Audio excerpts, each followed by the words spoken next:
Almost मेरो car चोरी भएको थियो हिजो राति 9:30 बजीतिर।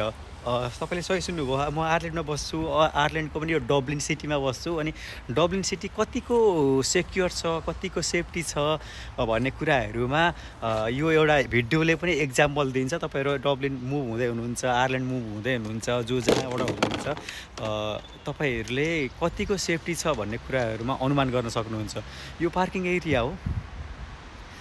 यतापट्टि यो हाम्रो बिल्डिङ छ, यसको ठिक्क पछाडिपट्टि अर्को यस्तो जोडिएको लाइन छ, त्यहाँ चाहिँ मेरो अपार्टमेन्ट छ र मेरो पार्किङ चाहिँ यहाँ छ। यो इन्ट्रान्स भयो होइन। त्यसपछि यो पुरै पार्किङ एरिया हो, यो पुरै पार्किङ एरिया हो। अनि तपाईँलाई सुनेर अचम्म लाग्ला, यो पार्किङ एरियाबाट लास्ट विक 3टा कार चोरी भएको थियो। लास्ट फ्राइडे सटरडे 3टा कार चोरी भएको थियो। अनि चोरी पनि कस्तोले गर्दो रहेछन् भने यो टिनेजर बच्चाहरू हुन्छ नि, स्पेसली 15-16 वर्षका बच्चाहरू। यो मेरो कार हो, अहिले म तपाईँलाई देखाउँछु। यो कारमा कसरी चोरी गर्नका लागि यो मेरो उतापट्टिको ग्लास फुटाइएको छ, ग्लास फुटाएर उनीहरूले डोर ओपन गरेर कार लिएर जाँदो रहेछन् कि। अनि कसरी उनीहरूले एटेम्प गर्न खोजेका थिए र अनसक्सेसफुल भए यो चोरी गर्नको लागि भन्ने बारेमा तपाईँलाई म डिटेल्समा भन्नेछु। यो ठाउँबाट 3टा कार चोरी भएको थियो। खास गरी टिनेजरले खेलौनाको रूपमा प्रयोग गर्नका लागि कार चोरी गर्दा रहेछन्। अब तपाईँ सुन्दाखेरि अचम्म मान्नु होला, सही सुन्नुभयो। खेलौनाको लागि, जस्तो टिकटक भिडियो बनाउनको लागि, वाट्सएप यो फेसबुकमा भिडियो बनाउनको लागि होइन, सर्ट भिडियोहरू बनाउनको लागि कारहरू चोरी गरेर लिएर जाने र अनि उनीहरूले खेलौनामा प्रयोग गर्ने, 1-2 दिन खेलाउने र फ्याँक्दिने, कहीँ कतै फ्याँक्दिने, त्यस्तो गर्दा रहेछन् यो टिनेजरहरूले। 3टा कार चोरी भएको थियो। एउटा कार भेटियो, यस्तो अवस्थामा भेट्यो कि मतलब यो पुरै खेलौना, एउटा बच्चाले खेलौना खेलाएर अनि त्यो तस नस पारेर छोडिदिन्छ नि, त्यस्तो अवस्थामा भेट्यो। अनि अरू कार्यहरू खोजिरहेको छ। त्यस्तो हुन्छ यहाँ। अनि मैले पुलिसलाई बोलाएको थिएँ होइन, गाडा भनिन्छ, गाडालाई कल गरेको थिएँ। उनीहरू आए होइन, अनि त्यसपछि फोटोसोटो खिचेँ, उनीहरू गयो। र म अहिले इन्सुरेन्सको लागि क्लेम गर्नको लागि इमेल गरेको छु। अब हेरौँ के हुन्छ। यो मेरो कार हो होइन। अनि यहाँ तपाईँले भुइँमा देख्नुहुन्छ सबै सिसा छ। यो पिस, गाडीको पिस फुटाएर अनि उनीहरूले यो चोरी गर्न खोजेको रहेछ। यो यहाँबाट यो फुटाएर, यहाँ उनीहरूले फुटाएको छ होइन। यहाँबाट फुटाएर यहाँबाट हात छिराएर उनीहरूले डोर ओपन गरेर लान खोजेको रहेछ। मेरो कार चाहिँ अब यहाँ हेर्नुहोस् ल, यो अपार्टमेन्ट हो होइन। अनि यो रोड भयो, त्यहाँ रोडबाट यता आइसकेपछि पार्क यहाँ भएको थियो कार। अनि जब उनीहरूले यो कार यो ग्लास फुटाएर अनि चोरी गर्नको लागि कोसिस गरिरहेको थिए। यसमा अलार्म थियो, अलार्म बज्यो र कोही व्यक्ति यो फ्ल्याटमा त्यो फ्ल्याटबाट बाहिर निक्लिँदाखेरि सायद उनीहरू भागे। यो 9:30 बजी, बेलुका 9:30 बजीतिरको कुरा हो होइन।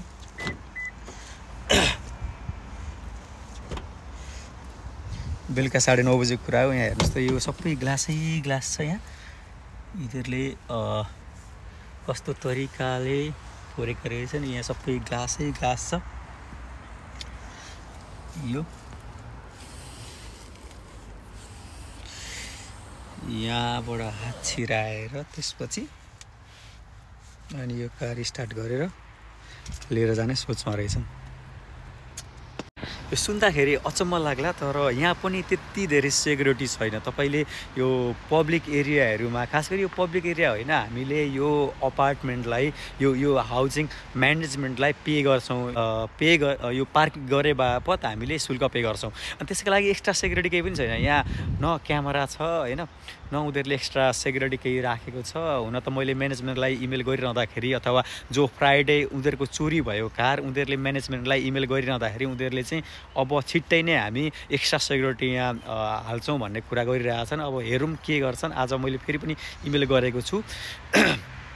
अनि हुन त मेरो कार चोरी भएन। यहाँ कस्तो हुन्छ भने जस्तो मेरो कार चोरी भएन होइन, ग्लास फुटाइयो, उनीहरूले कार चोरी गर्नको लागि कोसिस गरिरहेका थिए, उनीहरूले सकेनन्, तर मेरो त्यहाँ एक्स्ट्रा लस भयो। हुन त इन्सुरेन्स छ, इन्सुरेन्सले कभर गर्छ, अनि त्यसको इफेक्ट कहाँनिर पर्छ भने जस्तो मैले इन्सुरेन्स क्लेम गरेँ भने पछि नो बोनस भने जस्तो अब म इन्सुरेन्सलाई रिन्यू गर्छु नि त्यतिखेर नो बोनस भनेर नो क्लेम भनेर एउटा बोनस दिन्छ, जहाँ चाहिँ तपाईँको इन्सुरेन्स एकदमै डाउन हुन्छ है। तपाईँले त्यो वर्षमा इन्सुरेन्स केवल क्लेम गर्नु भएको छैन भने तपाईँको इन्सुरेन्स डाउन हुन्छ होइन, प्रिमियम डाउन हुन्छ, अनि त्यतिखेर इफेक्ट पर्छ। हुन त यो मेरो गल्ती होइन, काहीँ पनि मेरो गल्ती छैन, तैपनि मलाई इफेक्ट पर्छ। सो तपाईँहरू आफै विचार गर्न सक्नुहुन्छ आयरल्यान्डमा कतिको सेक्योर छ, सेक्युरिटी छ, यहाँ गभर्मेन्टले दिइरहेको छ भन्ने कुराहरूमा। यो एरियाबाट लगभग फ्राइडे 2-3 दिन अगाडि 3टा कार चोरी भयो क्या।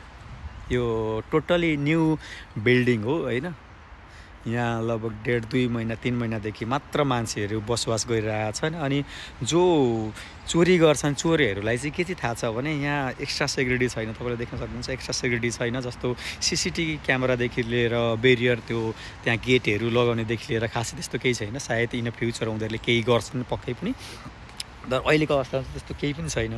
त्यो भएर पनि उनीहरूलाई थाहा छ एक्स्ट्रा सेक्युरिटी छैन, उनीहरूलाई सजिलो हुन्छ, त्यही भएर पनि। अनि अर्को कुरो कस्तो छ भने यो मेरो कार चाहिँ टोयोटा हो, यो जापानिज कम्पनी टोयोटाको कार चाहिँ चोरी गर्न एकदमै सजिलो हुँदो रहेछ। अब त्यसको रिजन के हो भन्ने मलाई थाहा छैन होइन, किन उनीहरूले यो चोरी गर्नको लागि उनीहरूलाई सजिलो छ, किन चोरी गरिरहेछन् टोयोटा। यो लास्ट 3टा गाडी चोरी भयो टोयोटा, अनि त्यसमा पनि अटोमेटिक कस्तो हुँदो रहेछ भने यो टिनेजरले चोरी गर्ने हुन्, उनीहरूले आफ्नो खेलौनाको रूपमा उनीहरूले चोरी गर्ने हुन्, केही भिडियो बनाउनका लागि मात्रै उनीहरूले कार लिएर जाने हुन्। अनि उनीहरूलाई अटोमेटिक कार सायद म्यानुअल कार चलाउनको लागि गाह्रो पर्ने भएर अटोमेटिक कार चोरी गर्ने रहेछन् कि। जति पनि चोरी भयो त्यो कार जापानिज कम्पनीका कार र अटोमेटिक कार थिए भनेको उनीहरूलाई केही न केही त्यसमा सुविधा छ, सजिलो छ, चोरी गर्नका लागि होस्, त्यसपछि चोरी गरिसकेपछि चलाउनका लागि होस्, उनीहरूलाई सजिलोका लागि उनीहरूले त्यस्ता कारहरू चुज गर्दा रहेछन् कि।